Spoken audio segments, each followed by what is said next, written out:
Alrighty. As I mentioned over on the forum, we're back on the Krakauer. It's 5'10" grand, and the first thing, well, even before that, I've started on the parts, stripping the old paint off the parts, so you can see there some of the parts stripped. I still have the large piece of lid, legs, and lyre to do. I've got a couple other pieces in the vat right now. But what I want to show you is on this piano, I'm going to be doing some repair to the soundboard. So let's take a quick look at some of the cracks we got. Start right there. You can see a crack. There's a bolt. You can see it there. That's what goes in this hole here.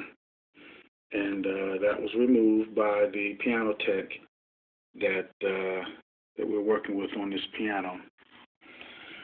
And what I'm going to do is I'll be addressing these cracks, but there's several of them here.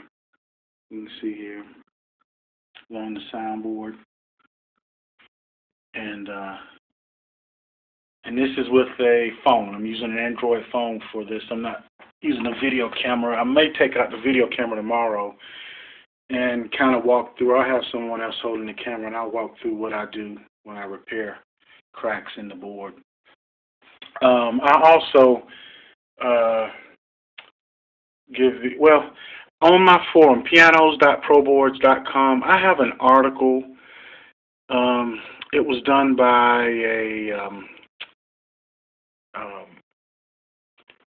a conservatory in Canada, I believe, Calgary, if I remember correctly. It may have been Chicago. I can't recall at the moment, but they addressed this issue with soundboards, and they did some tests to get real data, to get the subjectivity out of it. And they showed, actually Steinway has it posted on their website. So if you go to steinway.com, you'll be able to find it on their website as well. But I have it on my forum. If you go to my forum and just do a search for soundboard study or just look around, you'll find it. And I'll try to post a link in this video. If you look in the description of the video, I'll put a link in it. But in any case, they address the issue with soundboards. A lot of times you'll find talk that if a soundboard has cracks, it is finished. It's no good. Piano's no good. That's not true. Basically, what is lost is the area that is lost in the area of the crack. So in this case, you're looking at this crack here. You're not missing much. I mean, that's not an open hole. That's a crack. There might be. There we go. You see a little light shining through there. So you have an opening there. So this board vibrates like a drum. You beat on a drum. You hear that? That board vibrates like a drum. And so it carries the frequency of the strings, depending on what note you're playing. It's just going to magnify. It acts as an amplifier of the frequency of any of the strings that you're playing. So you get your harmonies and chords and all that stuff.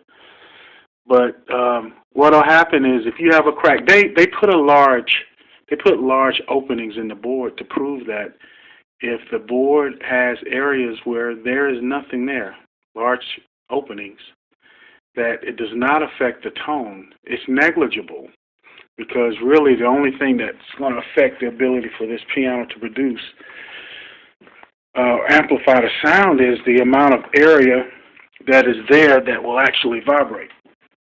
So here's where the problem comes in with the cracks in the soundboard. If we look here, you can see the backside of that crack I was showing the light shining through, and then you have the rib here, and the ribs are always going to run perpendicular to the grain. So you got the soundboard grain running this direction, the direction of the crack you see, and you have the support ribs running perpendicular to that, and those are usually they have a bow in them to give the board a crown. This soundboard is not completely flat. It's crowned in the middle along the bridges, the treble bridge in an area it helps transmit the sound better, and from the strings to the soundboard. And so the problem lies in where, as you remember when I beat on the board and you could hear the sound it was making, that tone there, that vibration. The problem happens or occurs when at these points where the board crosses a support rib. And if the soundboard is loose at these ribs, they're glued in place when the board is manufactured. If it is loose at this crack here, as it crosses the board, then when this board vibrates, there'll be a piece of the board that vibrates against the rib, and it ends up sounding like a buzz. So that's what you get. You get a buzz. And evidently this piano was doing that. So a technician, and this is a typical in-home repair, technician runs screws through the rib into the soundboard. And you try to gauge the length of the screws so that, you don't make it unsightly. I mean, it wouldn't hurt anything. I'm going to walk around to the front. It really wouldn't hurt anything for them to run through the top side. And you can see they're peeking through right here. There's one there, and there's one there. And I think there was a couple in the back.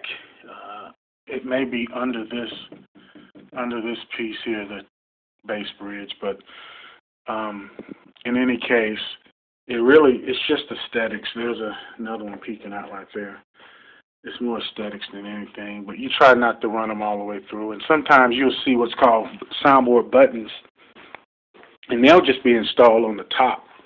That's really the easiest of all. And these are buttons. So if you notice these on the top side of the piano, that meant add a soundboard repair.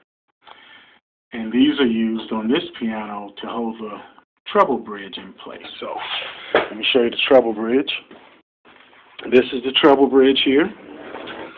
So what's holding this is glued to the soundboard, but when it was installed back in, I think it was 1917, I believe, on this piano, they ran these screws in to hold it in place. So, but these are basically used on the top side as a quick repair when you have a buzzy soundboard. Okay, so what the tech did here is they ran the screws through, and you'll see these screws at places where you see cracks. So let me get some light here. So there's a crack here, and you got a screw. So evidently this was loose up here where it crossed, and there was some buzzing there. Same thing here. It was on this side that there was the issue, not this side. You got one here, and right here, if I can get the light correct, and I may go over this again in the morning when I shoot another video, but you can actually see a little glue peeking out right here. They did it pretty neat. I've seen a lot more sloppy jobs in the past when going to rebuild a piano to have repairs done. But there's a little bit of glue here, and you can see here some glue and actually a piece of Scotch tape.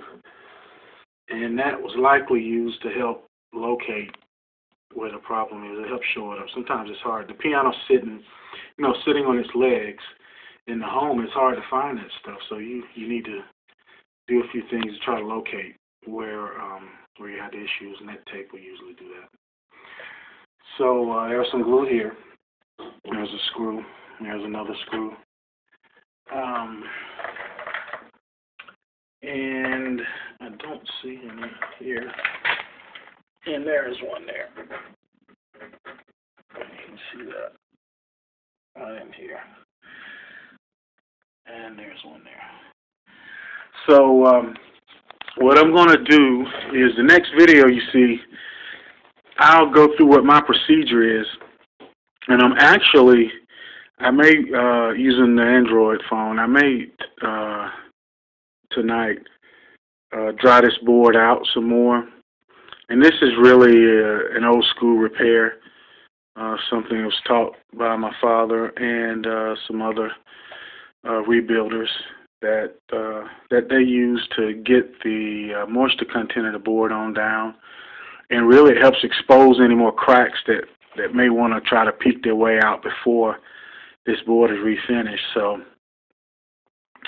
I will likely dry this board out a little bit tonight, just do it overnight, and may set it back up and do a little bit more after the repairs tomorrow. I'll see. I'll get a feel for what happened with the initial drying, and I'll show you how I do that, and then show you how I make the repairs, because I'm gonna address each of these spots, and I'll show you how I do that. And I'm gonna open these up.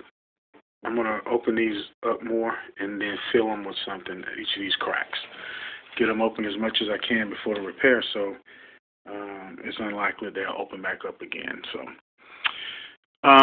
in any case, that'll probably be it for now. If you have any questions on what I was saying, you can just post a comment or anything with this video. Beaver's Piano TV on YouTube.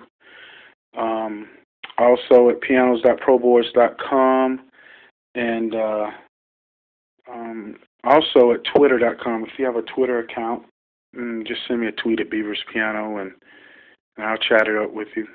I like to talk about piano, so if anything, you might have to get me to stop talking. But in any case, thanks for watching, and if you have any questions, just let me know. Thanks much.